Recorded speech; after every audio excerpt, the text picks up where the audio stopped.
daily personal development podcast that focuses on science-backed, actionable steps towards your best year ever. Hi, I'm Sandy, your host. Today we're continuing with our new 10-part series, The Greatest Inspirational Movies of All Time. Today's featured movie is The Notebook.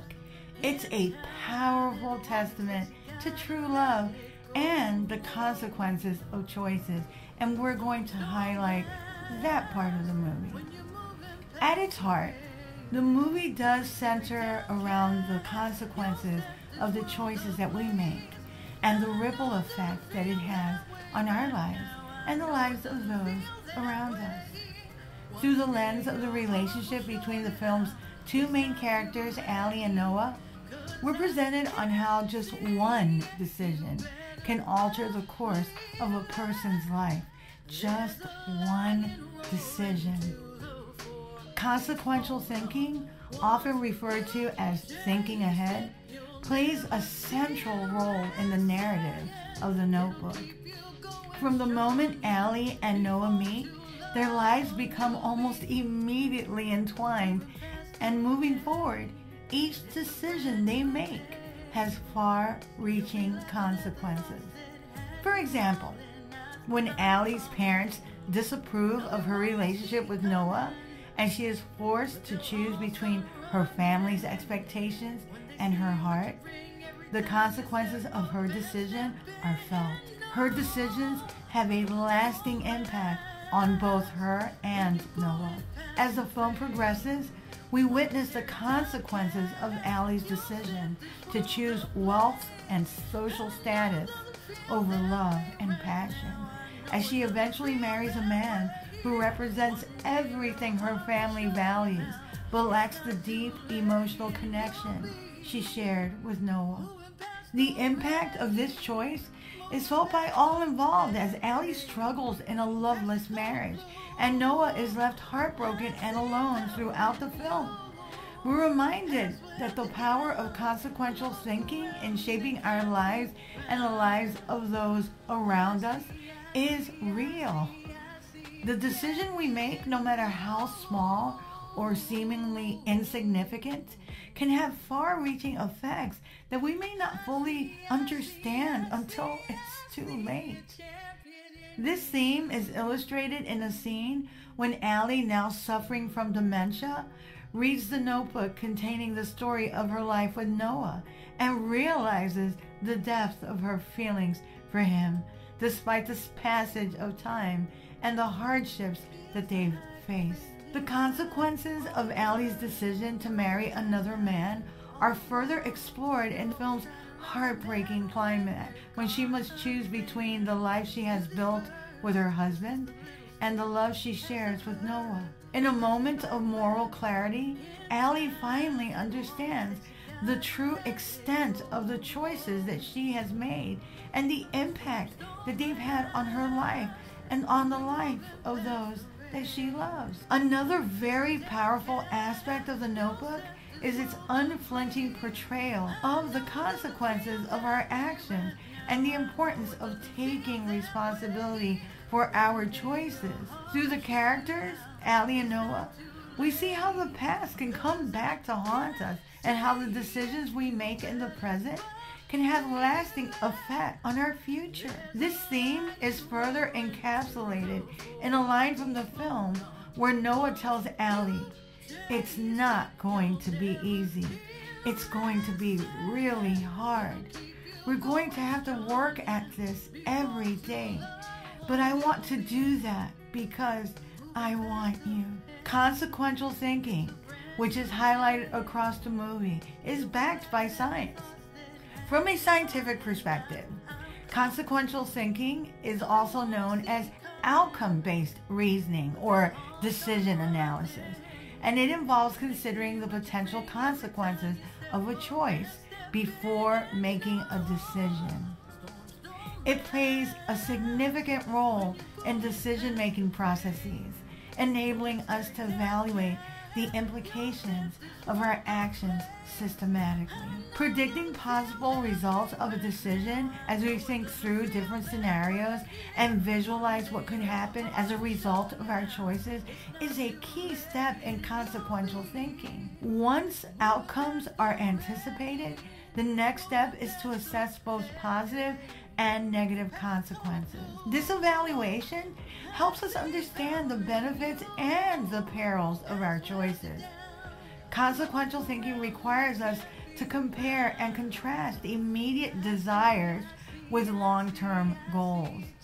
This reflection is crucial, particularly for decisions that may have long-lasting consequences. Evaluating the risks associated with each potential outcome against potential gains and possible losses is key. I don't know who said the following, but it rings true in this context as well. Do your worrying before you place your bets, not after. Are we making quality decisions? Well thought out decisions tend to yield better outcomes than impulsive choices. How do you know if you're making a solid decision? Determining whether you're making a solid or good decision involves a combination of self-reflection, assessment of information, and evaluation of potential outcomes. Here are a couple strategies and indicators that can help guide us to make sound decisions. Our ancestors were all part of the hunt and gather nomadic world, before running water and computers. However, the sound decision-making process requires us to gather first and then hunt. Allow me to explain. A great way to get started in our decision-making process is to gather data, facts, and other relevant information about the options available. The more informed you are, the better equipped you'll be to make a sound decision. Evaluate your options. Create a list of the advantages and the disadvantages of each option.